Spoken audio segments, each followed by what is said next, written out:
E-PG पाठशाला हिंदी में आपका स्वागत है। मैं गजेंद्र पाठक, हिंदी विभाग, हैदराबाद विश्वविद्यालय, आज आपके बीच उपस्थित हूँ और आज हम साहित्य का इतिहास दर्शन पत्र के अंतर्गत साहित्य के इतिहास की अवधारणा पर बात करेंगे।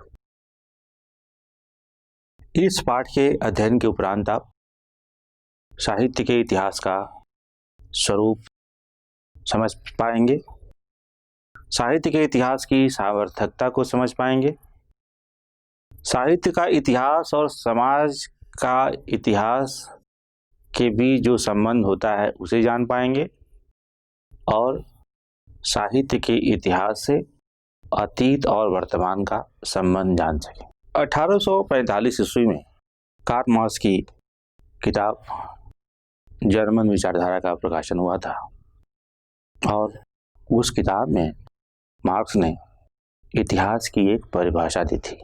उन्होंने लिखा था इस किताब में कि हम सिर्फ एक ही विज्ञान का नाम जानते हैं और वह विज्ञान है इतिहास का विज्ञान। इतिहास को दो तरफ से देखा जा सकता है और उसे दो भागों में विभाजित किया जा सकता है। एक है प्रकृति का इतिहास और दूसरा मनुष्यों का इतिहास। ये दोनों हिस्से अविभाज्य हैं क्योंकि जब तक मनुष्यों का अस्तित्व है तब तक प्रकृति का इतिहास और मनुष्य का इतिहास एक दूसरे पर निर्भर है। प्रकृति का इतिहास यहाँ विचार का विषय नहीं है, बल्कि हमें मनुष्यों के इतिहास की परीक्षा करनी है, क्योंकि सभी विचारधाराएं या तो इसी इतिहास की भ्रामक अवधारणा है या फिर इसे अमूर्तन का शिकार बनाती हैं। विचारधारा अपने आप में इतिहास का एक पहलू मात्र है। इतिहास, मनुष्य, प्रकृति और विज्ञान। आप देख सकते हैं कि कार्ल मार्क्स ने किस तरह से इन चारों के बीच के द्वंद्वात्मक संबंध को समझने की कोशिश की है। इतिहास बड़ी चीज है, प्रकृति बड़ी चीज है, विज्ञान बड़ी चीज है। इसमें सबसे बड़ी चीज प्रकृति है। इतिहास और विज्ञान का नाम दूसरे तीसरे पर आ सकता है और सबसे छोटी चीज पहले जो मानी जाती थी वह था मनुष्य। मनुष्य इतिहास से भी छोटा, प्रकृति से छोटा, विज्ञान से छोटा। कार्ल मार्क्स ने अपनी इस व्याख्या में, इतिहास की अपनी इस व्याख्या में सबसे केंद्र में मनुष्य को लाने का काम किया है। प्रकृति मनुष्य के लिए है, विज्ञान मनुष्य के लिए है, इतिहास मनुष्य के लिए है। प्रकृति और विज्ञान के बीच, प्रकृति और विज्ञान के साथ मनुष्य के बीच जो विषय आ सकता है, जो दृष्टिबोध आ सकता है, वह इतिहास है।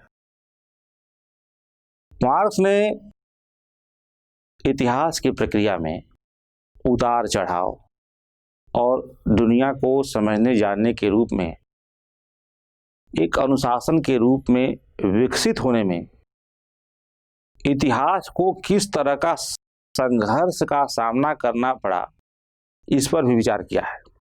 प्रकृति, विज्ञान, मनुष्य, इतिहास और विचारधारा के पारस्परिक संबंधों पर प्रकाश उन्होंने डाला है और यह भी दिखाया है कि इतिहास और विचारधारा के अनिवार्य संबंध को जिस तरह से देख रहे थे वे उसी आधार पर इस निष्कर्ष पहुंचे थे कि दार्शनिकों ने इस दुनिया की अलग अलग तरह से व्याख्या की है।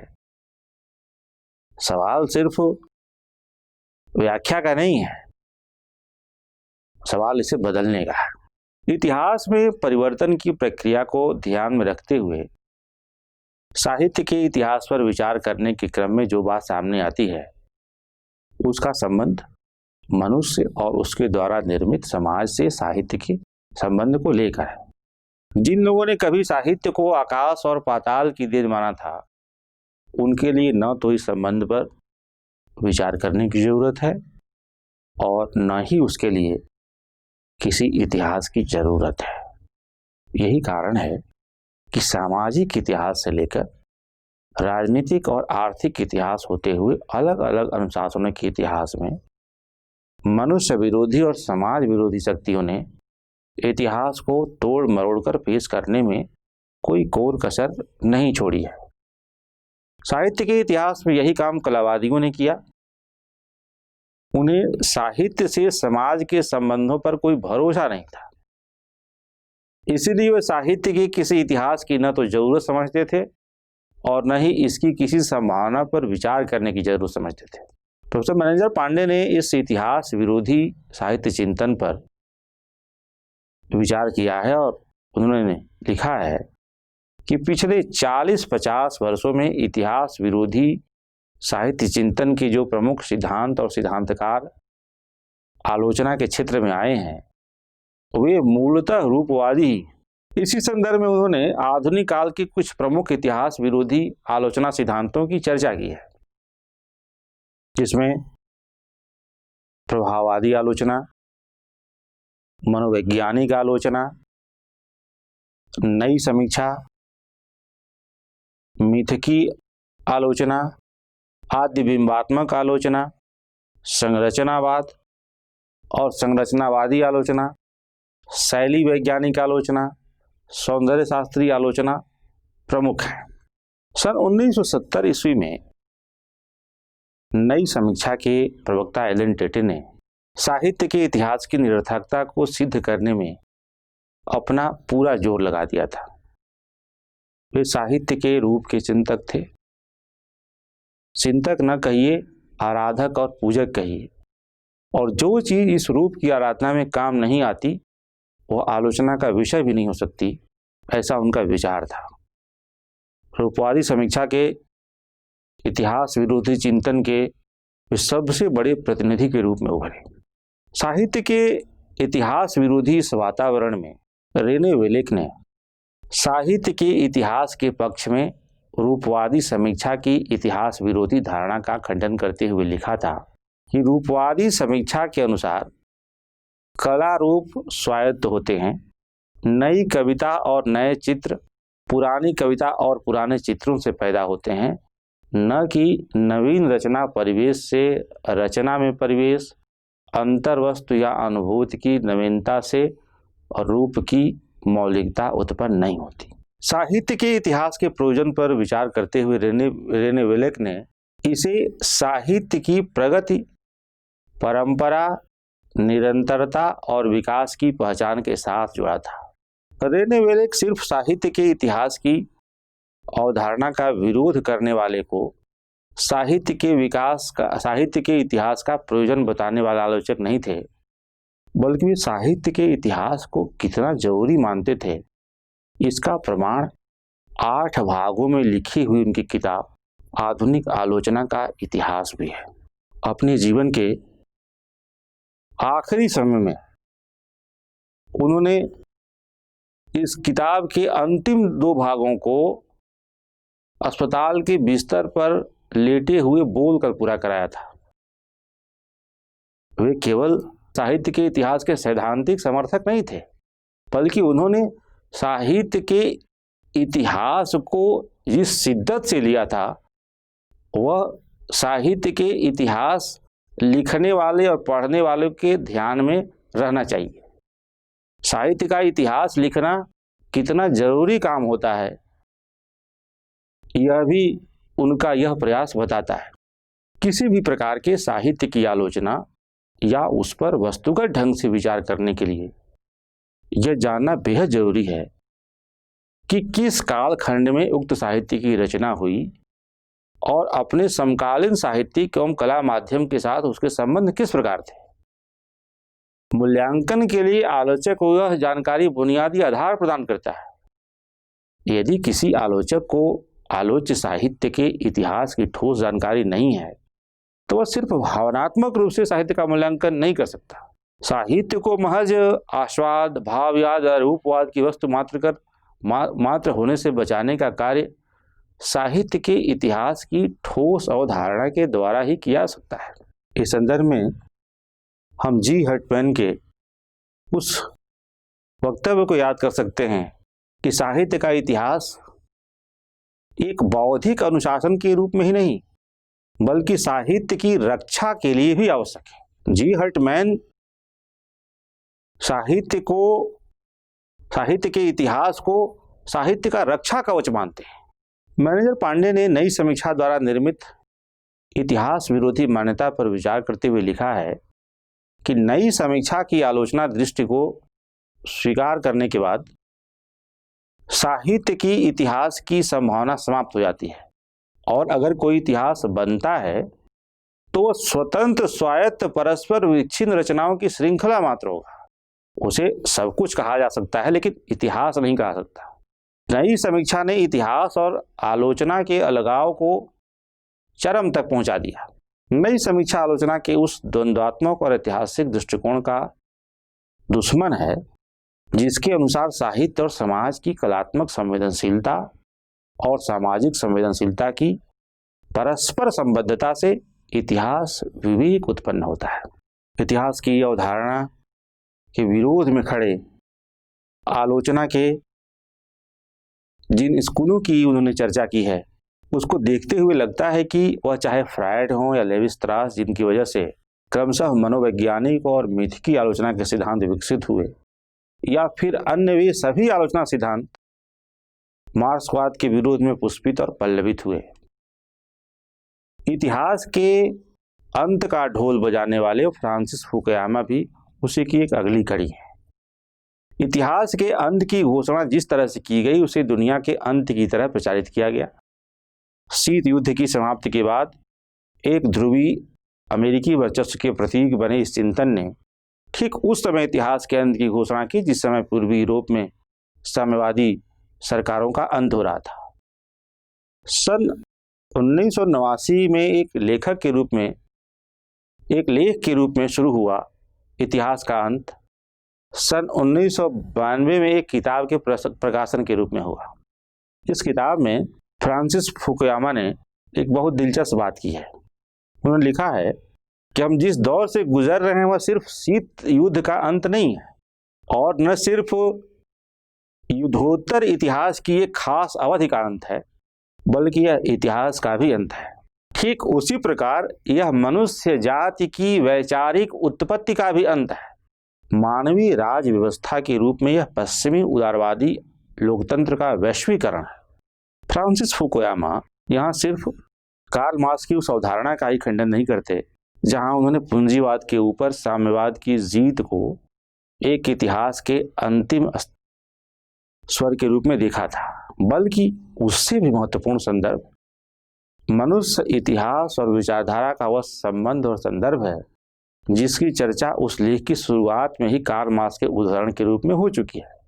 साहित्य के इतिहास की अवधारणा के संदर्भ में कार्ल मार्क्स से लेकर फ्रांसिस फुकुयामा तक की चर्चा का आशय यहाँ यह है कि साहित्य के इतिहास में विचारधारा की स्थिति और इतिहास लेखन के दृष्टिकोण के स्वरूप के विशेष महत्व है। प्रोफेसर मैनेजर पांडे ने इसी संदर्भ में विचार किया है और लिखा है कि साहित्य के कला के वस्तु तत्व और रूप के विकास में विचारधारा की भूमिका मार्क्सवाद विरोधी चिंतक अस्वीकार करते हैं, लेकिन कुछ मार्क्सवादी आलोचक मूल्य के निर्धारण में विचारधारा की महत्ता स्वीकार करते हुए भी एक तरह के असमंजस से आक्रांत प्रतीत होते हैं। रचनाकार की विश्व दृष्टि या विचारधारा और रचना के कलात्मक ज्ञानात्मक मूल्य के बीच संबंध की समस्या निश्चय ही एक जटिल समस्या है जिसका सरलीकृत समाधान संभव नहीं है। यह सही है कि सिर्फ विचारधारा के आधार पर साहित्य की कोई भी विधा संभव नहीं है। ठीक उसी तरह सिर्फ विचारधारा के आधार पर साहित्य का इतिहास भी संभव नहीं है। हिंदी के मार्क्सवादी आलोचकों में राहुल सांकृत्यायन, गजानन माधव मुक्तिबोध, रामविलास शर्मा, नामवर सिंह और मैनेजर पांडे ने साहित्य का कोई मुकम्मल इतिहास नहीं लिखा। यह उन पर एक आरोप है। ये सभी आलोचक साहित्य के ज्ञान और विचारधारा की शक्ति से लैस हैं। उनकी इसी शक्ति ने उन्हें हिंदी साहित्य के अलग अलग विधाओं पर विचार करने के लिए प्रेरित किया है। उनके कामों को मिलाकर हिंदी साहित्य का एक मुकम्मल इतिहास लिखा जा सकता है। साहित्य का इतिहास लिखने के लिए सिर्फ प्रबंधकीय तैयारी अपनी जगह पर है, पर उससे उन प्रयासों की उपेक्षा नहीं होनी चाहिए जो लेखों के संग्रह के रूप में हमारे बीच हैं। ऐसे कई प्रयास इतिहास का आभास देने वाली किताबों से ज़्यादा महत्वपूर्ण हैं, ज़्यादा सार्थक है। साहित्य के इतिहास से उसके अतीत और वर्तमान के संबंधों पर प्रकाश पड़ता है। प्रोफेसर महेंद्र पांडे ने ही इस संबंध में लिखा है कि इतिहास मूल्यतः मूल्यांकन परक होता है। प्रश्न यह है कि अतीत की रचनाओं का मूल्यांकन अतीत के अनुभव के रूप में किया जाए या वर्तमान के अनुभव के रूप में। कलात्मक अनुभव को शाश्वत अनुभव के रूप में परखा जाए या नए अनुभव के रूप में। रचना का मूल्यांकन रचनाकालीन संदर्भ में हो या समकालीन संदर्भ में। इन प्रश्नों में कलाकृति के अतीत और वर्तमान के रचना काल और आस्वादन की एकता और अंतर्विरोध की व्यंजना होती है। आलोचक इतिहासकार रचना के अतीत और वर्तमान को, उसके सृजन और आस्वाद को एक दूसरे से अलग करके नहीं देख सकता। रचना के केवल अतीत की मीमांसा करना विधेयवादी इतिहास की कमजोरियों का शिकार होना है, और रचना के केवल वर्तमान को या उसके वर्तमान आस्वाद रूप की मीमांसा करना नई समीक्षा की प्रवृत्ति को स्वीकारना है। रचना की उत्पत्ति और उसकी वर्तमान सार्थकता दोनों पर विचार करना इतिहास का उद्देश्य है। प्रोफेसर महेंद्र पांडे के इस वक्तव्य से स्पष्ट होता है कि विधेयवाद और नई समीक्षा दोनों से बचते हुए ही एक संतुलित इतिहास दृष्टि का विकास संभव है। साहित्य के इतिहास की अवधारणा सामाजिक और राजनीतिक इतिहास की अवधारणा से अलग नहीं है, बल्कि वह उससे जुड़ी हुई है और दोनों के बीच एक सजीव संबंध है। आप याद रखें कि दुनिया के हर देशों के इतिहास में साहित्य के इतिहास तभी संभव हुए हैं जब उस देश में अपनी भाषाओं के अस्तित्व को लेकर संघर्ष की स्थिति बनी है। इसका सबसे बड़ा प्रमाण अपने देश में मौजूद है। न सिर्फ हिंदी बल्कि सभी भारतीय भाषाओं के साहित्य के इतिहास ब्रिटिश साम्राज्यवाद के उस दौर में लिखे गए जब देसी भाषाओं के लिए साम्राज्यवाद ने किसी तरह के स्पेस की जरूरत नहीं समझी थी। हिंदी के साहित्य इतिहास लेखन पर विचार करें और उसके प्रारंभिक इतिहास को देखें तो एक बात स्पष्ट रूप से सामने आएगी कि वे सभी प्रारंभिक इतिहासकार, जो भले ही साम्राज्यवादी मन मिजाज न रखते हों, लेकिन उन्हीं देशों के नागरिक हैं जिन देशों का साम्राज्यवाद देश में मौजूद है, मसलन फ्रांस और ब्रिटेन। वे हमारे साहित्य को जिस रूप में देख रहे थे या देखना चाह रहे थे, उसकी सीमाओं की पहचान करते हुए ही नवजागरण के लेखकों ने हिंदी में आलोचना की जरूरत को समझा। आलोचना की यही जरूरत इतिहास लेखन के लिए एक जमीन तैयार करती है।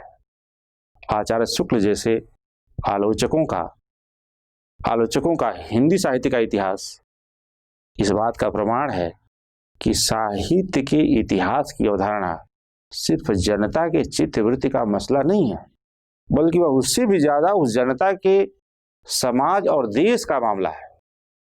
शुक्ल जी का इतिहास जनता की चित्तवृत्ति से जनता के देश के बीच जिस सेतु का निर्माण करता है, वही सेतु अपनी भाषा के साहित्य के साथ साथ देश और विदेश की तमाम भाषाओं के साहित्य के बीच भी एक सेतु का काम करता है।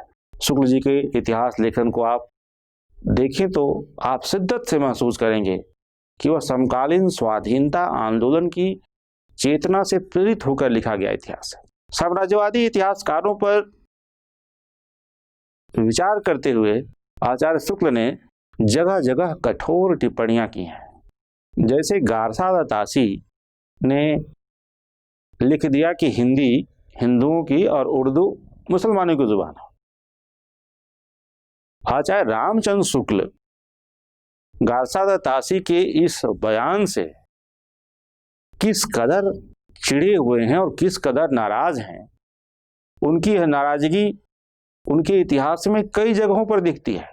वे लिखते हैं कि अगर शब्दावली की भिन्नता नहीं होती तो हिंदी और उर्दू का इतिहास एक होता। हमें आश्चर्य होता है और आश्चर्य होना चाहिए कि हिंदी उर्दू के विवाद के बीच हिंदी उर्दू के साझे इतिहास की जो कल्पना, जो जरूरत आचार्य रामचंद्र शुक्ल महसूस करते हैं, उसके बाद हिंदी में सिर्फ शमशेर बहादुर सिंह करते हैं। शमशेर जी ने लिखा है कि मैं हिंदी और उर्दू नावल का एक साझा इतिहास लिखना चाहता हूँ। शमशेर जी ने दूसरे कारणों से कहा, लेकिन आचार्य रामचंद्र शुक्ल का हिंदी उर्दू के बीच जो यह वक्तव्य है कि शब्दावली की भिन्नता नहीं होती, दोनों का इतिहास एक होता, वह ग्रियर्सन के खिलाफ उनकी प्रतिक्रिया है। वे यह बात दिगर है कि वे उर्दू के साहित्य को अपने साहित्य के इतिहास में कितनी जगह देते हैं, लेकिन उनका यह कहना एक विशेष संदेश रखता है। फिर दूसरी जगह वे कहते हैं कि फ्रांस में बैठे बैठे उन्होंने यह मान लिया और बता दिया कि हिंदी हिंदुओं की और उर्दू मुसलमानों की जुबान है। साहित्य के इतिहास और समाज के इतिहास के बीच के संबंधों पर विचार करें तो इसका प्रमाण भी शुक्ल जी के इतिहास में मौजूद है। इसके साथ ही यह बात विचारणीय है कि साहित्य का इतिहास लिखने के लिए किस तैयारी और आत्मविश्वास की जरूरत होती है। आइए रिचर्ड्स की किताब को उसी साल पढ़कर गंभीरता पूर्वक विचार करना, क्रोचे के अभिव्यंजनावाद की सीमा को पहचानना शुक्ल जी की तैयारी के प्रमाण है। यह भी ध्यान देने लायक है कि जिस क्रोचे के बारे में अपने इतिहास की किताब में शुक्ल जी ने जो लिखा है, बाद में वही बात ग्रामसी लिखते हैं, जो एक जमाने में क्रोचे के शिष्य हुआ करते थे, बाद में विरोधी हुए। रही बात आत्मविश्वास की, तो अपने समय के प्रसिद्ध और प्रचलित राजनीतिक, वैचारिक और सांस्कृतिक प्रतीक बन चुके कार्ल मार्क्स, गांधी और रविन्द्रनाथ ठाकुर से शुक्ल जी तनिक आतंकित नहीं है, बल्कि इसके ठीक उलट तीनों के विरुद्ध टिप्पणी करते हैं। शुक्ल जी के इतिहास लेखन की इस चर्चा का आशय यह है कि साहित्य का इतिहास एक विशेष सामाजिक और राजनीतिक परिस्थिति और प्रक्रिया का परिणाम होता है। एक तरह से देखें तो जिस तरह से महाकाव्य और उपन्यास दोनों अलग अलग दौर की साहित्यिक उपलब्धियां हैं, महाकाव्य के समय में साहित्य का इतिहास नहीं लिखा जा सकता, उसी तरह साहित्य का इतिहास उपन्यास के साथ ही संभव है। एक साहित्यिक विधा के रूप में भी साहित्य के इतिहास पर विचार होना चाहिए। नवजागरण की पृष्ठभूमि में, हिंदी नवजागरण की पृष्ठभूमि में जिस तरह से इतिहास बोध का विकास होता है, यह भी विचार का विषय है। राजा शिवप्रसाद सितारे हिंद ने इतिहास तिमिर नाशक नाम से किताब लिखी। इतिहास के बारे में जितना अंधकार अब तक था, उस अंधकार को दूर करने का काम नवजागरण के लेखक करते हैं।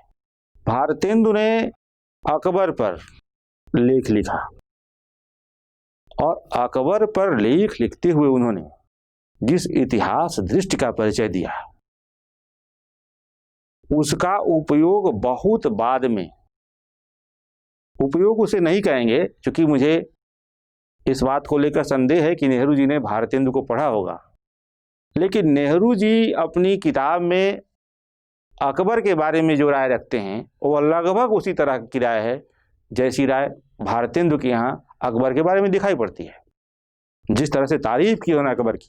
प्रोफेसर महेंद्र पांडे ने साहित्य के इतिहास को एक बौद्धिक अनुशासन के रूप में विकसित करने की संभावना पर विचार करते हुए लिखा है कि साहित्य इतिहास को ऐतिहासिक आलोचना से स्वतंत्र एक बौद्धिक अनुशासन के रूप में विकसित करने के लिए यह आवश्यक है कि रचना, रचनात्मक प्रवृत्तियों और कलात्मक बोध के उदय तथा द्वंद्वात्मक विकास को एक गतिशील प्रक्रिया के रूप में विवेचित किया जाए और इस विकास प्रक्रिया को प्रभावित करने वाले ऐतिहासिक यथार्थ से विकास प्रक्रिया के संबंध की व्याख्या की जाए। इस विकास प्रक्रिया से उत्पन्न परिवर्तनों के कारण और प्रभाव की व्याख्या करना भी इतिहासकार का काम है। आप याद करें, हर्टमैन को लिखा कि साहित्य की रक्षा के लिए इतिहास कितना आवश्यक है।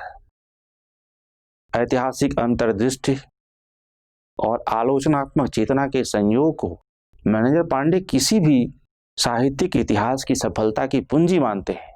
इसी संयोग के कारण रामचंद्र शुक्ल का इतिहास एक क्लासिक कृति है, जबकि बाकी दूसरे इतिहास इसी संयोग के अभाव में उस ऊंचाई तक नहीं पहुंच पाए हैं। हिंदी में साहित्य के इतिहास की अवधारणा पर विचार करते हुए नामोर जी का यह कहना बिल्कुल ठीक लगता है कि इतिहास लिखने की ओर कोई जाति तभी प्रवृत्त होती है जब उसका ध्यान इतिहास के निर्माण की ओर जाता है। यह बात साहित्य के बारे में उतनी ही सच है जितनी जीवन के बारे में। हिंदी में आज इतिहास लिखने के लिए यदि विशेष उत्साह दिखाई पड़ रहा है तो यही समझा जाएगा कि स्वराज्य प्राप्ति के बाद सारा भारत जिस प्रकार सभी क्षेत्रों में इतिहास निर्माण के लिए आकुल है, उसी प्रकार हिंदी के विद्वान एवं साहित्यकार भी अपना ऐतिहासिक दायित्व निभाने के लिए प्रयत्नशील हैं। पहले भी जब साहित्य का इतिहास लिखने की परंपरा का सूत्रपात हुआ था तो संपूर्ण राष्ट्रीय जीवन के विभिन्न क्षेत्रों के इतिहास निर्माण के साथ ही यदि आरंभिक इतिहासकारों के इतिहासों के इतिहास में न जाकर आचार्य रामचंद्र शुक्ल के इतिहास को ही लें, जो हिंदी साहित्य का पहला व्यवस्थित इतिहास माना जाता है, तो उसकी ऐतिहासिकता द्योतित करने के लिए उस युग का राष्ट्रीय आंदोलन समानांतर दिखाई पड़ेगा। राजनीतिक इतिहास ग्रंथों का सिलसिला भी उसी ऐतिहासिक दौर में जमा, परंतु शुक्ल जी के इतिहास के संदर्भ में जो सबसे प्रासंगिक तथ्य है वह यह है कि तत्कालीन रचनात्मक साहित्य की ऐतिहासिक क्रांति कविता और कथा साहित्य का नवीन सृजनात्मक प्रयत्न। साहित्य का वैसा इतिहास तभी संभव हुआ जब साहित्य रचना के क्षेत्र में एक ऐतिहासिक परिवर्तन आया, जब सच्चे अर्थों में इतिहास बना। नामवर जी के इस उदाहरण से स्पष्ट है कि इतिहास लेखन एक बहुत गंभीर और बड़ा दायित्व है, क्योंकि इतिहास की अवधारणा की समझ और साहित्य इतिहास लेखन की जरूरत सिर्फ साहित्य ही नहीं बल्कि अपने समय और समाज के निर्माण की प्रक्रिया से आवश्यक रूप से जुड़ा होता है। मार्क्स ने भी इतिहास लेखन की सामाजिकता को दृष्टि में रखते हुए इतिहास को विज्ञान और वैज्ञानिक विचारधारा से जोड़ा था। साहित्य के इतिहास लेखन पर, या यूं कहें कि साहित्य के इतिहास लेखन की अवधारणा पर विचार करते हुए नामूर्ति ने लिखा है, जिसे मैं नियामक घटना कहना चाहता हूं, वह यह है कि इतिहास वही लिखता है और लिख सकता है सार्थक इतिहास जो इतिहास बनाने में योग दे। यदि आप स्वयं इतिहास से तटस्थ हों, आज जो साहित्य लिखा जा रहा है उससे तटस्थ हों, तो आप साहित्य का इतिहास नहीं लिख सकते। अपने सामाजिक जीवन का इतिहास बनाने में यदि आप भूमिका अदा करेंगे और इस सामाजिक जीवन को बदलने में आज का साहित्य जो भूमिका अदा कर रहा है उससे आप संलग्न होंगे, प्रतिबद्ध होंगे, तभी आप सार्थक इतिहास लेखन का कार्य कर सकेंगे। वरना आप एंटीक्वेरियन की तरह से काम करेंगे, आप एक अतीतवादी यानी गड़े मुर्दे उखाड़ने वाले होंगे। नामवर जी के इस महत्वपूर्ण उद्धरण के बाद हम निष्कर्ष के तौर पर यह कह सकते हैं कि अस्मितामूलक विमर्श में शामिल लेखक और विचारक आज जब हिंदी साहित्य के इतिहास की अवधारणा पर सवाल उठा रहे हैं, तब भी यह बात उतनी ही विचारणीय है कि इतिहास सदैव अपने समय की आवश्यकता और उपलब्ध सामग्री के आधार पर ही संभव होता है। स्वाधीनता आंदोलन के दौर में हिंदी साहित्य के जो इतिहास लिखे गए वे अपने समय की आवश्यकता और उपलब्ध सामग्री के आधार पर लिखे गए थे। जिन इतिहासकारों ने इन दोनों संभावनाओं का अधिकतम उपयोग किया वे अपने समय के बड़े इतिहासकार माने गए। कार्ल मार्क्स ने एक जगह लिखा है कि कोई भी इतिहासकार उतना ही कपड़ा सिलेगा जितना कपड़ा उसे इतिहास उपलब्ध कराएगा। यही उन इतिहासकारों की सीमा भी है। अपने पूर्ववर्ती इतिहासकारों की सीमाओं का आकलन होना चाहिए। जो सिर्फ उनकी शक्ति का मूल्यांकन करते हैं और सीमा का आकलन नहीं करते, वे भावी इतिहासों की भूमिका का आधार नहीं तैयार कर सकते। इसके ठीक उलट जो सिर्फ उनकी सीमाओं के आकलन तक सीमित रहते हैं, वे भी भावी इतिहास की संभावना को ठोस आधार नहीं प्रदान कर सकते। साहित्य के इतिहास की अवधारणा का जन्म और विकास किसी निर्वात में नहीं होता, बल्कि उसका सीधा संबंध इतिहास बोध, साहित्य बोध और जीवन बोध से होता है। कोई भी बेहतर इतिहास इन तीनों के सम्मिलित संयुक्त प्रक्रिया से ही संभव है।